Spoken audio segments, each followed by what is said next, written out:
Eh bien salut tout le monde les amis, aujourd'hui débriefing du Grand Prix d'Arabie Saoudite 2022. Alors tout d'abord avant qu'on commence, excusez-moi pour l'heure à laquelle je sors cette vidéo, c'est pas forcément dans mes habitudes, mais le Grand Prix s'étant terminé à 20h30, enfin vers les coups de 20h30, 21h, j'ai pas forcément eu beaucoup le choix.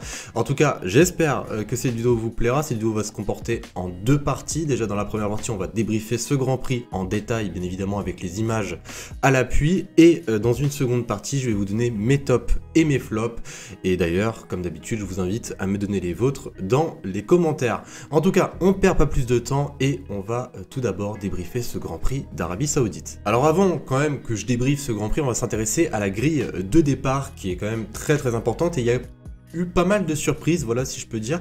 En tout cas, Pérez est venu réaliser sa première pole position en carrière. C'est la première pole position d'un Mexicain, littéralement. En tout cas, vraiment bien joué à lui. Il a fait un super tour pendant la journée de qualif. Derrière, on peut retrouver les deux Ferrari, celle de Charles Leclerc 2e et celle de Carlos Sainz 3e. Verstappen va venir compléter la deuxième ligne, suivi par Esteban Ocon 5e, George Russell 6e, Fernando Alonso 7e. De bonnes performances des Alpines en qualification. 8e Valtteri Bottas, 9e Pierre Gasly, et pour terminer ce top 10, on peut encore une fois retrouver Kevin Magnussen. Voilà, Kevin Magnussen qui m'impressionne de plus en plus avec la Haas. Et la grosse surprise de cette qualification, c'était tout simplement la 15e place de Lewis Hamilton. Très compliqué pour lui pour la journée du samedi malheureusement. Voilà, Mercedes voulant tester de nouvelles pièces sur sa voiture se sont complètement trompés.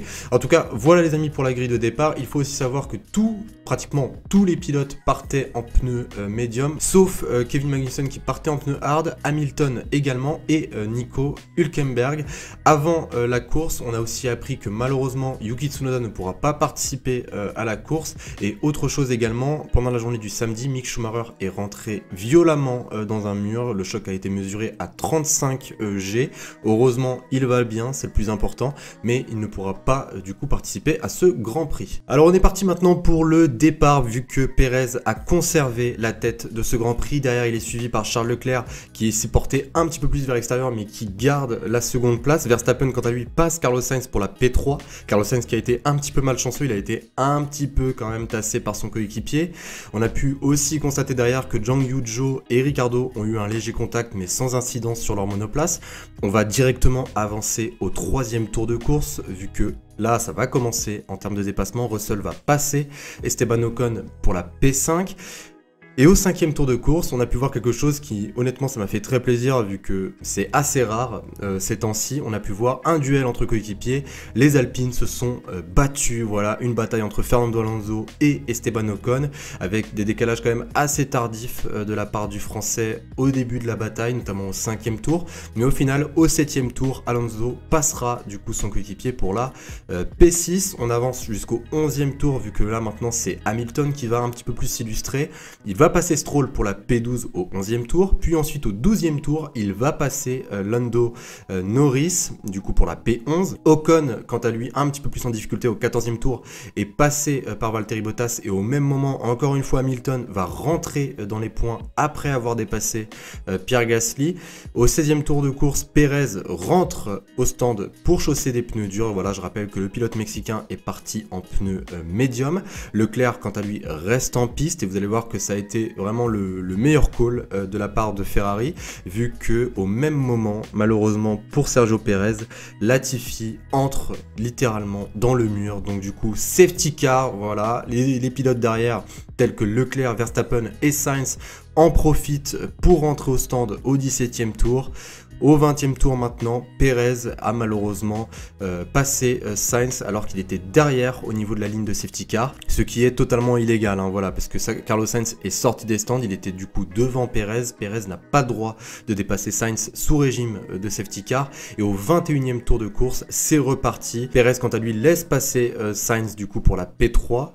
Et Charles Leclerc s'envole littéralement devant Max Verstappen.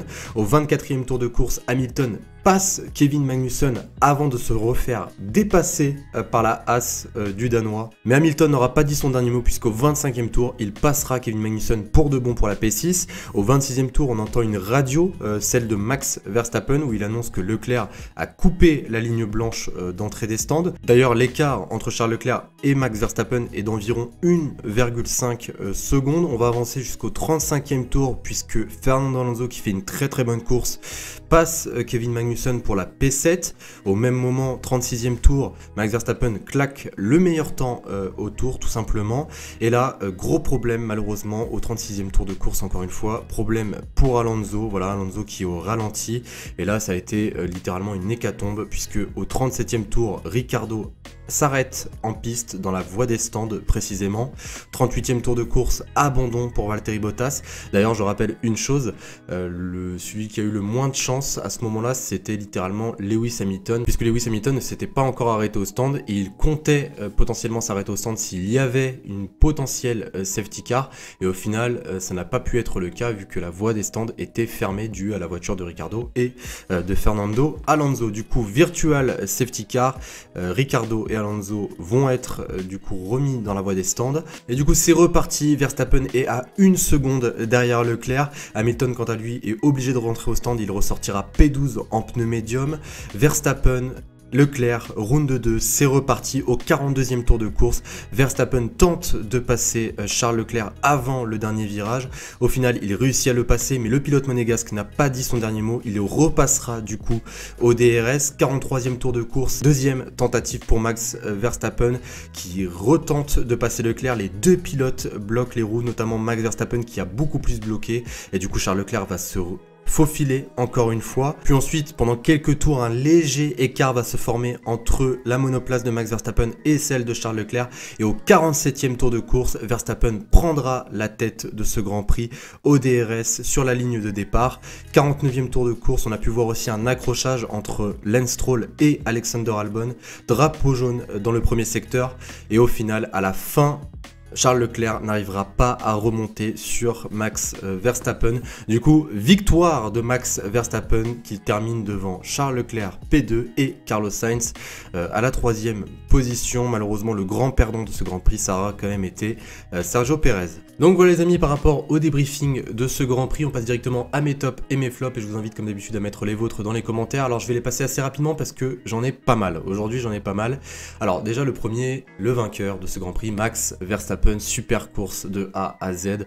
Honnêtement, voilà, il est parti 4ème, il arrive premier, il fait une course solide, il fait une bataille très solide également avec Charles Leclerc et Dieu sait que c'est dur de se battre avec Charles Leclerc.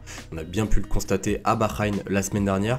Et là, au final, ça a tourné à l'avantage de Max Verstappen. Max Verstappen qui a réussi à prendre toutes les opportunités qui se présentaient à lui aujourd'hui. Donc vraiment, bien joué à lui, une victoire amplement méritée pour Max Verstappen. Deuxième top que je vais pouvoir mettre, Charles Leclerc également. Charles Leclerc qui a fait une course très solide, il partait deuxième. Au final, moi, pendant le Grand Prix, ce qui m'a vraiment interpellé, c'est les caméras sur l'arrière de la voiture de Charles Leclerc. On pouvait voir les écarts entre lui et Max Verstappen. Tenir le rythme par rapport à Max Verstappen, c'est très compliqué. Après, au niveau de la dégradation des pneus, je pense que ça s'est un petit peu plus mal passé pour Charles Leclerc que Max Verstappen. C'est pour ça qu'à la fin, Max Verstappen était un petit peu plus enclin à pouvoir le dépasser parce qu'on a bien pu constater que sur les écarts, ça stagnait énormément, notamment entre Charles Leclerc et Sergio Pérez en début de course. Et d'ailleurs, Sergio Pérez, j'en reviens à lui, je vais également le mettre dans mes tops, même s'il est parti premier et qu'il est arrivé à la 4ème position.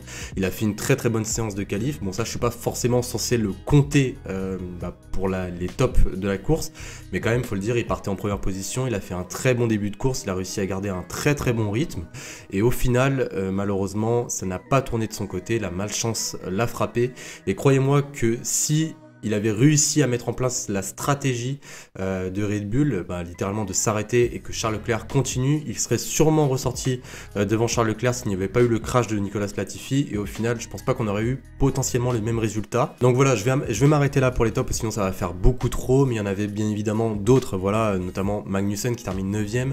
Magnussen il va falloir s'habituer maintenant à ce qu'il termine toujours dans le top 10, Pierre Gasly également qui a réussi à faire un bon retour après Bahreïn, Hamilton également, voilà, voilà, qui partait 15e et qui arrive à la 10e position. Une course très très difficile pour lui, mais il a réussi quand même à rapporter un point à la maison. Et bien évidemment, Lando Norris qui rapporte les premiers points pour McLaren.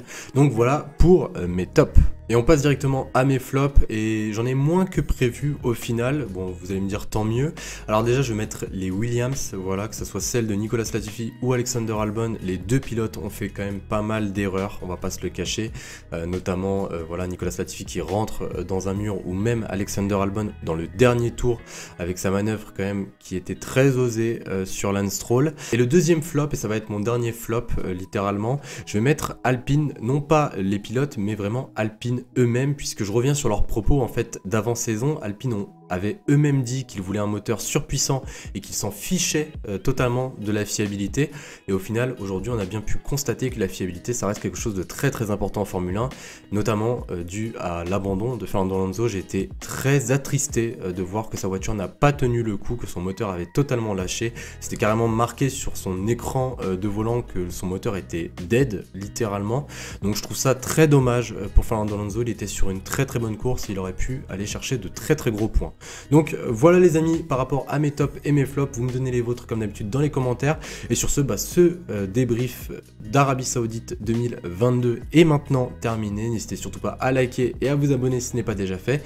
Et sur ce les amis, on se retrouve très très bientôt pour une nouvelle vidéo. Je vous souhaite une très très bonne soirée ou une très très bonne journée si vous regardez cette vidéo le lendemain. Et je vous dis à la prochaine. Salut tout le monde.